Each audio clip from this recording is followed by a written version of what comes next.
Chers amis, comme je vous l'avais promis qu'on doit commencer à apprendre la pratique du droit, aujourd'hui nous commençons par la première partie et la première leçon, c'est l'exploit introductif d'instance en matière civile. On l'appelle aussi assignation. Comment peut-on rédiger une assignation? C'est dans ce cadre-là que j'appelle tous les étudiants en droit, tous les praticiens de droit qui commencent la pratique de droit, c'est-à-dire les jeunes avocats, les défenseurs judiciaires, et même les greffiers et les huissiers, de pouvoir vous abonner massivement à notre chaîne Synotech et vous allez apprendre la pratique. Ici, on ne vous apprend pas la théorie. Tout ce que les professeurs vous donnent là à l'université, il n'y a rien de pratique. Ça, c'est la théorie simplement. C'est bien pour que vous puissiez apprendre cette théorie. Pourquoi? Parce que lorsque vous allez passer un test au barreau, il y aura des questions là-dessus. Lorsque vous voulez devenir magistrat, il y aura des questions là-dessus. Mais lorsque vous serez en train de pratiquer le droit comme nous aujourd'hui, vous ne verrez pas ce qu'on est en train de vous apprendre là à l'université. Mais ce que nous allons vous donner maintenant, c'est ce que vous allez vivre. Rédiger une assignation, les mentions substantielles d'une assignation, c'est-à-dire les mentions qui tiennent à la substance, même à l'exploit, les mentions qui ne peuvent pas manquer dès que ça manque, et alors là, l'exploit est nul. C'est vrai qu'on va me dire, oh non mais maître, il n'y a pas de nullité sans grief. Alors, le grief c'est lequel? C'est tout simplement le fait d'avoir violé la loi. Ça c'est un grief déjà. C'est pourquoi nous allons partir de l'article 2 du Code de procédure civile qui dispose de ce qui suit. L'assignation est rédigée par le greffier. Elle contient les noms. Voici les mentions substantielles. On commence d'abord par le nom, la profession, le domicile du demandeur, les noms, les demeures du défendeur.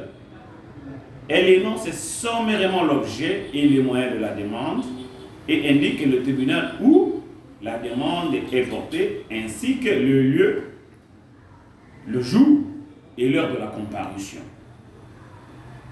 Et lorsque le demandeur n'agit pas en son nom personnel ou que le défendeur n'est pas assigné en nom personnel, l'assignation mentionne en outre leur qualité. Que ça veut dire? C'est-à-dire que vous voulez assigner quelqu'un par le canal ou le truchement ou tenu par son civilement responsable. Il faut que l'assignation indique la qualité. Alors, je reprends maintenant, je voudrais expliquer de manière claire l'article 2.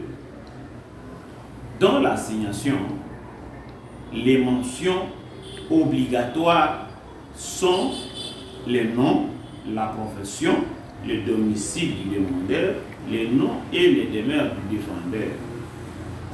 Et après ça, vous devez énoncer sommairement l'objet de la demande et les moyens de la demande.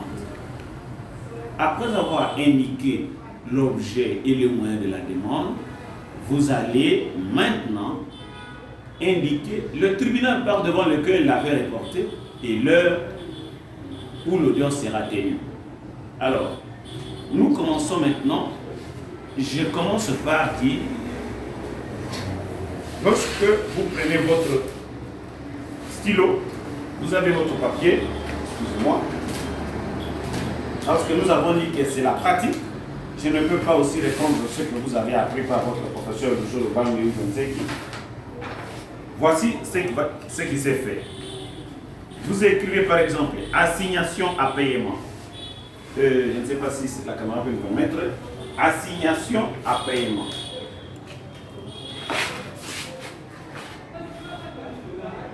Assignation à paiement.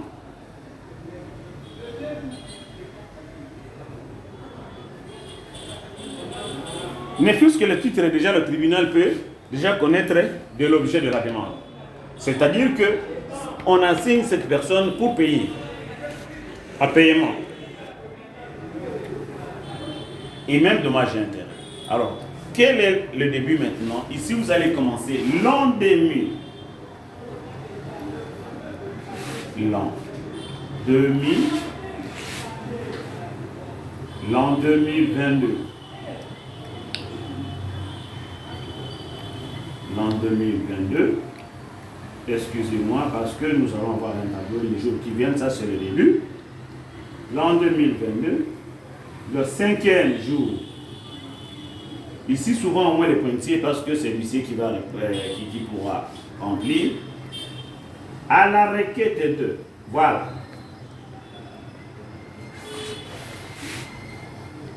À la requête de. Vous mettez maintenant le nom de la personne qui assigne. Et revenons maintenant au code. Maintenant, c'est le nom du demandeur. À la requête de, mettez le nom du demandeur. À la requête de M. X. Résident. Vous devez maintenant mettre dans son attestation ce qu'on a dit. Contient les noms, profession. D'abord, il fallait commencer par profession ou bien on lit. À la requête des messieurs, géomètre du cadastre, résident sur l'avenue Bokirikele, commune de Kimanseke, et numéro 50, parce qu'il faut préciser même les numéros. Il ne faut pas qu'il y ait de doute dans l'adresse. Et là maintenant, c'est l'huissier qui prend le deuxième paragraphe. J'ai sous-signé. On met les pointillés généralement. J'ai sous-signé, Huissier de justice près le tribunal de grande instance de Kinshasa Gombe.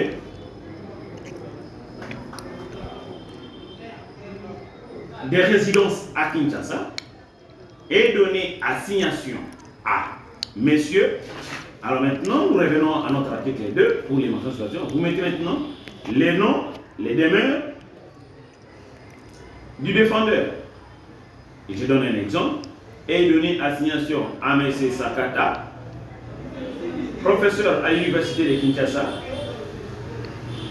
d'avoir à comparaître par devant le tribunal de grande instance de Kinshasa Gombe, sergent en matière civile au premier degré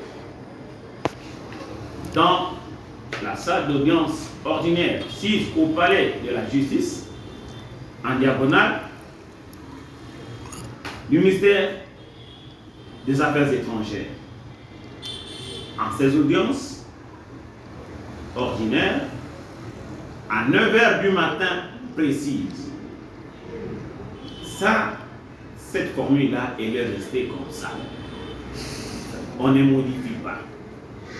Et c'est maintenant que vous devez, après avoir déjà donné les noms, les demeures, les professions des demandeurs et des défendeurs, comme l'a dit l'article 2, maintenant, ce article-là dit qu'il faut maintenant énoncer sommairement les moyens de la demande. D'abord l'objet et les moyens de la demande. Attendu que, ça ce sont les Belges qui nous ont laissé, hein. Nous on ne sait pas pourquoi on a mis comme ça. Monsieur Djongambolo, requérant, a une parcelle située sur l'avenue de la Justice numéro 50, commune de la Gombe, sur base d'un certificat d'enregistrement non encore frappé de nullité, numéro 50 par folio 600,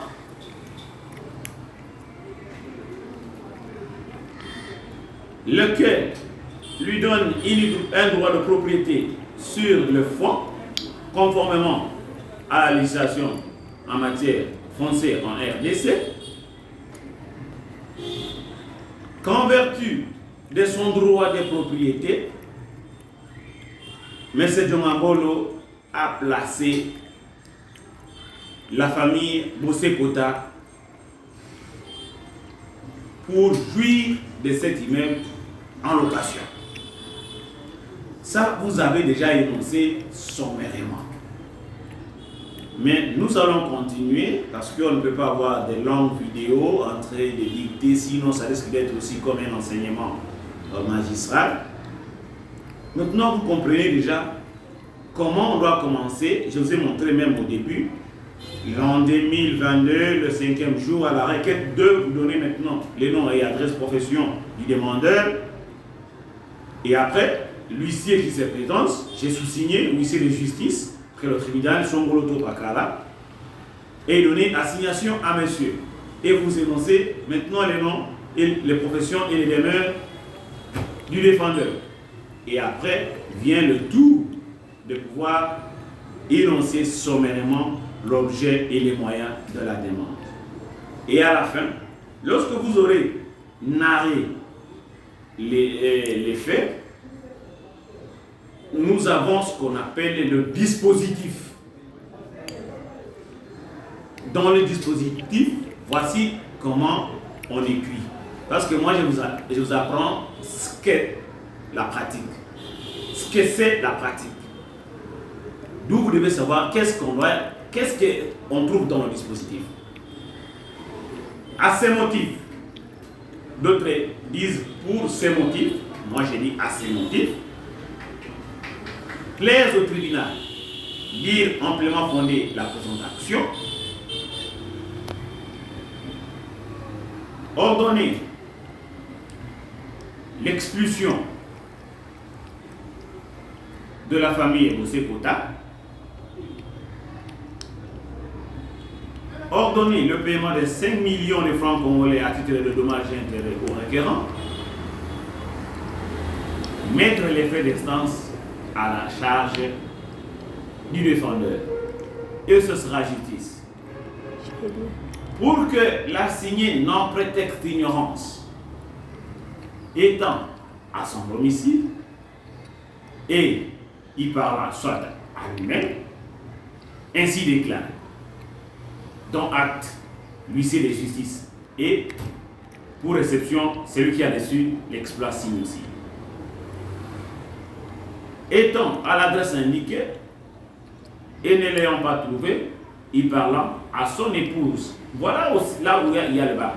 Lorsque vous n'avez pas parlé à lui-même, il faut indiquer la relation qui existe entre la personne qui a réceptionné l'exploit et la signée.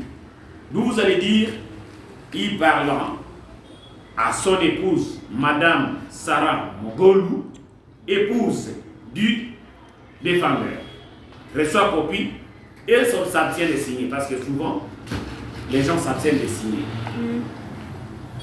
Ou alors, ne l'ayant pas trouvé, ni parlant ni allié, et y parlant à son voisin, Monsieur Koumelenga Francis, reçoit copie et signe conjointement avec nous le présent exploit, ainsi déclaré. Et là, quand vous amenez un exploit ainsi, il n'y aura pas assez de problèmes pour que le tribunal puisse se déclarer saisi, parce que vous avez respecté les conditions substantielles de l'exploit. Mais la doctrine, elle est vaste, la jurisprudence aussi.